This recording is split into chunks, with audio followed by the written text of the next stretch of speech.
वो यह है कि जयचंद की एक पुत्री हुआ करती थी संयोगिता।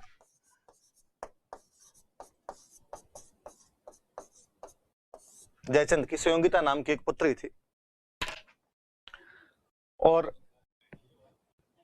ऐसा कहा जाता है कि संयोगिता पृथ्वीराज चौहान को प्यार करती थी। वह पृथ्वीराज चौहान पर फिदा थी और उससे शादी करना चाहती थी। जब उसके पिता जयचंद को यह बात पता चली तो कोई पिता इस बात को तो कैसे स्वीकार कर पाए कि उसकी पुत्री उसके दुश्मन से प्यार करती है। पर ऐसे में क्या किया जाए?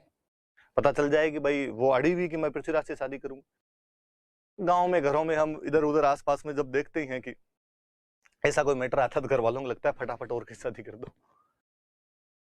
पर उस समय राजकुमारियों की यूं शादियां होती नहीं, कहते सममवर रचे जाते थे। तो राजा जयचंद ने एक सममवर का आयोजन किया। स्वयं खुद वर पति का चुनाव करेगी।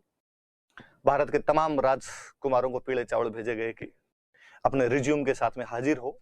राजकुमारी संयोगिता सममवर में आप में से किसी एक वर का चयन करेगी।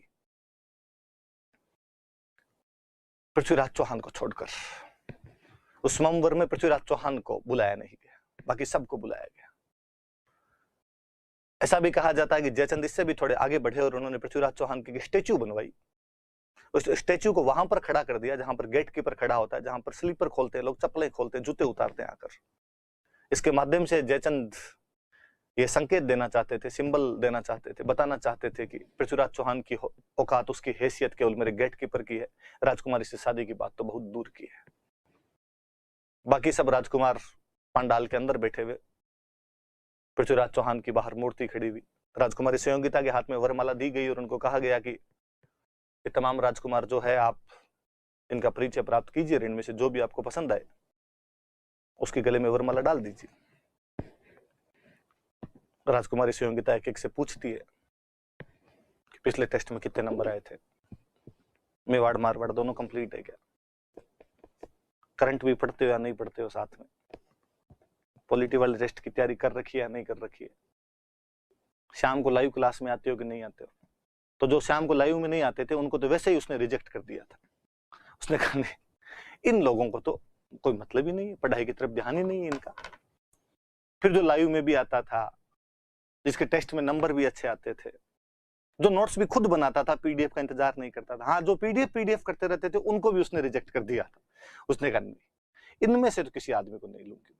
स्वावलंबन नाम की भी कोई चीज होती है और उसको कहते हैं पंडाल में कोई पसंद नहीं है। उसने कहा सब निक में, सब में कमी है, कोई लाइव में नहीं आता होगा, कोई पीडीएफ मांगता होगा।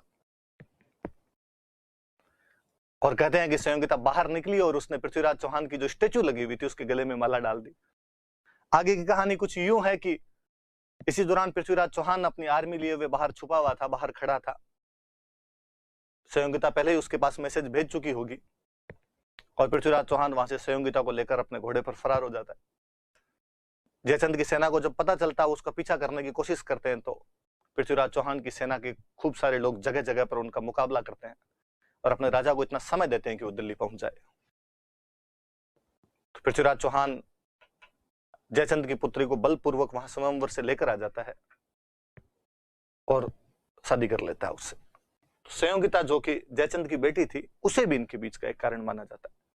हालांकि फिर अपने ओझा जी हुए या बाकी जो भी इतिहासकार हुए तो उन्होंने कहा यार ये प्रेम कहानियां हैं, क्योंकि ऐसी कहानियां लोगों को अच्छी लगती है, इसलिए किसी ने ये कहानी ऐसी कोई गढ़ी और धीरे धीरे बातों के माध्यम से आगे बढ़ती चली गई। बाकी चीजें जल्दी से लोगों के समझ में नहीं आती, ये थोड़ी इंटरेस्टिंग है, समझ में आ जाती है, लोगों को कहीं जुड़ाव महसूस होता है खुद का, तो ये प्रेम कहानी पॉपुलर हो गई। बाकी इसमें हिस्टोरिकल फैक्ट नाम की कोई चीज नहीं। पर कालांतर में अपने दशरथ शर्मा, जिनकी book the early Chauhan dynasties है, गोपीनाथ शर्मा, एक वो जिन्होंने बापा रावल की तुलना चार्ल्स मार्टेल के साथ में की थी, चिंतामणि विनायक वैद्य, इन सब ने इस प्रेम कहानी को स्वीकार किया है। ये जो संयोगिता वाली लव स्टोरी है इसको स्वीकार किया है। कोई ये पूछ लेगा कि संयोगिता की प्रेम कहानी को एज ए हिस्टोरिकल फैक्ट कौन कंसिडर करता है? डॉक्टर दशरथ शर्मा करते हैं, गोपीनाथ शर्मा करते हैं, सीवी वैद्य करते हैं। कौन नहीं करता? तो इनके अलावा नहीं करते। बाकी वाले जो होते उनके नाम अपने को क्यों याद करना है? तो चौहानों और गहड वालों के बीच में डिस्प्यूट के क्या क्या कारण थे? तो गहडवाल चंदेलों